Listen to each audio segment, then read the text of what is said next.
نحمده ونصلي على رسوله الكريم اما بعد فاعوذ باللہ من الشیطان الرجیم بسم اللہ الرحمن الرحیم۔ تو یہاں بتانا یہ تھا کہ اختیار انسان کا اپنا ہے کہ اس نے ہدایت لینی ہے اللہ تعالیٰ سے، ان کی صفت ہدایت سے فیض حاصل کرنا ہے کہ صفت مضل کا شکار ہو جانا ہے۔ مولانا رحمۃ اللہ علیہ ان اشعار میں اللہ تعالیٰ کے اسی لطف اور اسی غضب کی منظر کشی فرما رہے ہیں کہ ایک طرف تو اللہ تعالیٰ کے جود و کرم کا یہ حال ہے کہ نان لیونگ تھنگس جو ہیں ان پر بھی جب اپنے حسن کا پرتو ڈالا تو وہ مست ہو کر اپنے رب کی تسبیح پر لگ گئے اور بغیر کسی رکاوٹ کے ان کے احکامات پر عمل کرتے جا رہے ہیں۔ تو ان جمادات یعنی نان لیونگ تھنگس کی یہی عبادت ہے اور یہی اطاعت ہے۔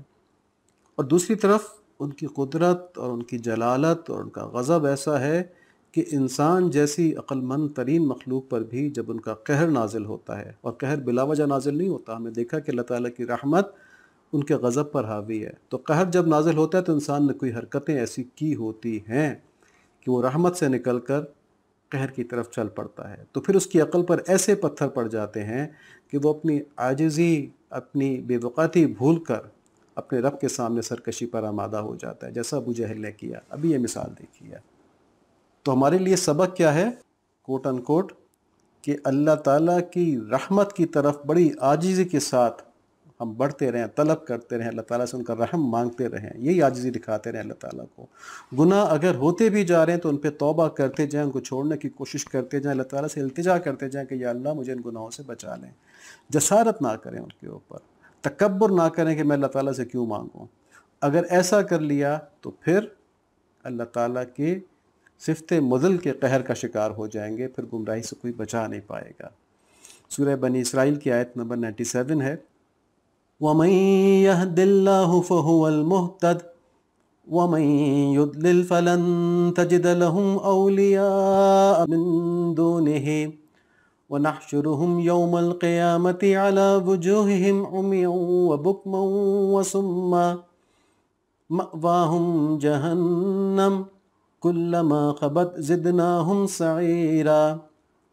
اور جسے اللہ عز و جل ہدایت دیں وہی صحیح راستے پر ہوتا ہے، اور جن لوگوں کو وہ گمراہی میں مبتلا کر دیں تو اللہ کے سوا تمہیں ان گمراہ لوگوں کا کوئی مددگار نہیں مل سکتا۔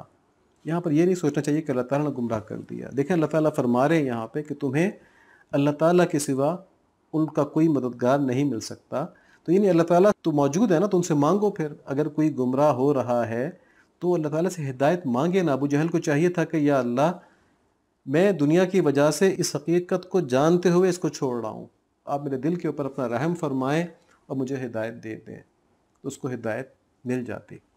اللہ تعالیٰ سے مانگتا تو صحیح نا، تو اس نے تو اللہ تعالیٰ سے منہ موڑ لیا، تو پھر اللہ تعالیٰ سے منہ موڑ لیا تو اب اسے کوئی اور ہدایت نہیں دے سکتا۔ یہ مطلب ہے اس کا، یہ مطلب نہیں ہے کہ اللہ تعالیٰ زبردستی کسی کو گمراہ کر دیتے ہیں۔ اور ہم انہیں قیامت کے دن منہ کے بل اس طرح اکٹھا کریں گے کہ وہ اندھے، گونگے اور بہرے ہوں گے، ان کا ٹھکانہ جہنم ہوگا، جب کبھی اس کی آگ دھیمی ہونے لگے گی ہم اسے اور بھڑکا دیں گے۔ تو اس آیت میں اللہ کریم کی صفت ہادی اور صفت مضل دونوں کے اثر کا اظہار ہے۔ جو لوگ صفت ہادی کا فیض حاصل کرنے کے لیے اللہ تعالیٰ سے ہدایت کی دعائیں مانگتے رہتے ہیں، نیک اعمال میں کوشش کرتے رہتے ہیں، ان کے لیے اللہ تعالیٰ کی جانب سے ہدایت کھلتی جاتی ہے اور اس میں ترقی کرتے جاتے ہیں، کرتے جاتے ہیں، کرتے جاتے ہیں، یہاں تک کہ حضرت صدیق اکبر رضی اللہ تعالیٰ عنہ بنے، جو انبیاء علیہ الصلاۃ والتسلیمات کے بعد سب سے اللہ تعالیٰ کے زیادہ قریب ہیں۔ اب وہ سب یہی تھا نا کہ آپ صلی اللہ علیہ وآلہ وسلم کی اطاعت میں ایسا رنگ گئے، ایسا اللہ تعالیٰ کے سامنے عاجز ہو گئے، نیک کاموں میں ایسی جلدی کرتے تھے کہ حضرت عمر رضی اللہ تعالیٰ بھی ان کا مقابلہ نہیں کر سکتے تھے، تو کہیں سے کہیں پہنچ گئے۔ تو جو اپنے لحاظ سے اپنی صلاحیت کے مطابق جتنی کوشش کرے گا اتنا اللہ تعالیٰ کے قریب ہوتا جائے گا، ہوتا جائے گا، ہوتا جائے گا۔ صرف طلب اور کوشش کی شرط ہے۔ لیکن جو لوگ کسی بہانے سے اللہ تعالیٰ کی نافرمانی کو جائز قرار دیتے ہیں، یعنی یہ کہتے ہیں کہ نامحرم سے ہاتھ ملانے میں کوئی حرج نہیں ہے اگر دل میں کوئی ایسی بری بات پیدا نہیں ہوتی، تو یہ اللہ تعالیٰ کی نافرمانی کے لیے ایک بہانہ بنا لیا۔ جب اللہ کے نبی نے فرما دیا کہ نامحرم کے ہاتھ کو ٹچ کرنا اس سے بہتر ہے کہ انسان کے سر میں لوہے کی کیل ٹھونک دی جائے، ٹھیک، حدیث شریف ہے یہ، تو پھر اس کے بعد تو گنجائش نکالنا تو اپنے ذہن کی اختراع ہے نا۔ آپ صلی اللہ علیہ وآلہ وسلم تو یہ کوالیفائی نہیں فرمایا کہ ذہن میں کوئی خیال پیدا ہوتا ہے کہ نہیں ہوتا ہے۔ ذہن میں خیال کا پیدا ہونا کیا انسان کے اپنے اختیار میں ہے کہ وہ پیدا ہونے دے یا نہ ہونے دے؟ جب اللہ تعالیٰ کے حکم کی نافرمانی کرے گا تو عذاب کے طور پہ ذہن میں خود بخود خیالات پیدا ہونا شروع ہو جائیں گے۔ بہرحال بات یہ ہو رہی ہے کہ نافرمانی کے لیے کوئی بہانہ تراشتا ہے یا کھلم کھلا مخالفت کرتا ہے، جیسے ابو جہل نے کی، جیسے ابو لہب نے کی، یا جیسے ابلیس نے کی۔ تو جب وہ کھلم کھلا مخالفت کرتا ہے یا بہانے سے مخالفت کرتا ہے تو اس پہ صفت مضل جو اللہ تعالیٰ کی ہے اس کا قہر نازل ہوتا ہے، اور ایسا نازل ہوتا ہے کہ وہ اپنی نادانی سے بھی غافل ہو جاتا ہے۔ وہ یہ سمجھتا نہیں کہ میں غلط کر رہا ہوں، پھر اسے توبہ کی توفیق بھی نہیں ہوتی، اور پھر وہ کبھی ہدایت کی طرف راغب نہیں ہوتا۔ اللہ تعالیٰ ہمیں بہت زیادہ بچائیں۔ بہت اچھی طرح سمجھ لیں کہ اللہ تعالیٰ سے بغاوت کرنے والوں کے دل سخت ہو جاتے ہیں، ان کو اپنے برے اعمال اچھے لگنے لگتے ہیں، اور پھر یہ اللہ تعالیٰ کے سامنے کھڑے ہونے کے وقت سے غافل ہو کر شیطان اور اپنے نفس کی پیروی میں ہی زندگی گزار دیتے ہیں۔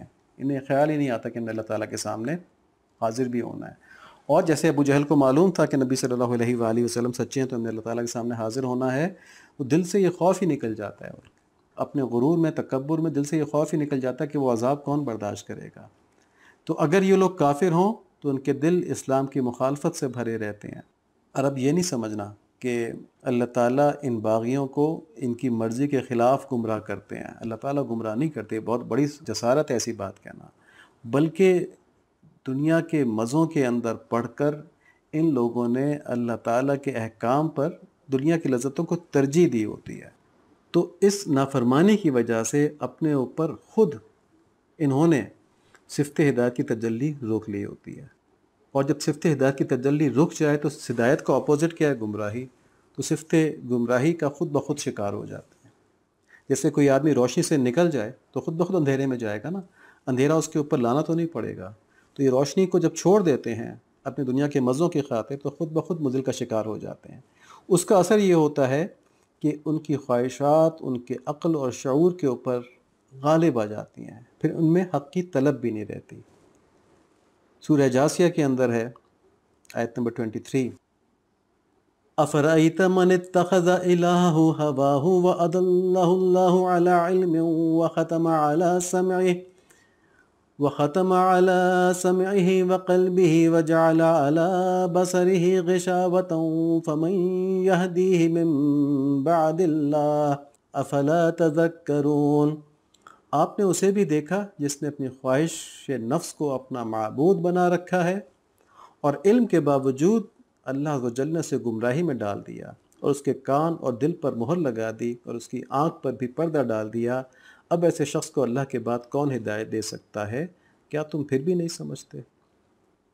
تو یہاں پر بھی وہی بات ہے کہ اس نے اپنی خواہش نفس کو اپنا معبود بنایا، یعنی اللہ کی بات نہیں مانی، اپنے نفس کی خواہش کی بات مانی، تو پھر کیا ہوا؟ صفت ہدایت کی تجلی سے اپنے اس عمل کی وجہ سے اس نے اپنے آپ کو محروم کر لیا۔ تو وہاں سے کیا ہوا؟ وہاں سے نکل کے صفت مضل کے سائے میں چلا گیا، یعنی روشنی سے نکل کے اندھیرے میں چلا گیا۔ اب کیا ہوا؟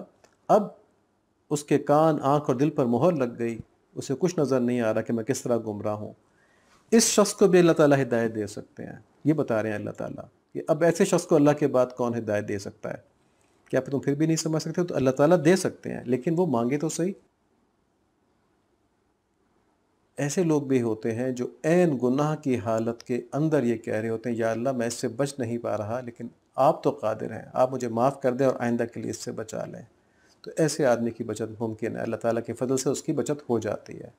لیکن ایک اور آدمی ہے، وہ گناہ کر رہا ہے، اس کا ذہن اللہ تعالیٰ کی طرف جا ہی نہیں رہا، وہ اپنی مستی کے اندر ہے۔ جیسے کہ قوم لوط کے بارے میں اللہ تعالیٰ نے قرآن شریف میں فرمایا نا کہ اے نبی تمہاری جان کی قسم کہ وہ اپنی مستی کے اندر تھے، مست ہوئے جا رہے تھے اپنے اس میں۔ تو پھر جب آدمی اس حد تک اپنی طبیعت کو بگاڑ لے تو پھر اللہ تعالیٰ کی طرف سے صفت ہدایت کی روشنی اس پر سے اٹھ جاتی ہے اور وہ گمراہ ہو جاتا ہے۔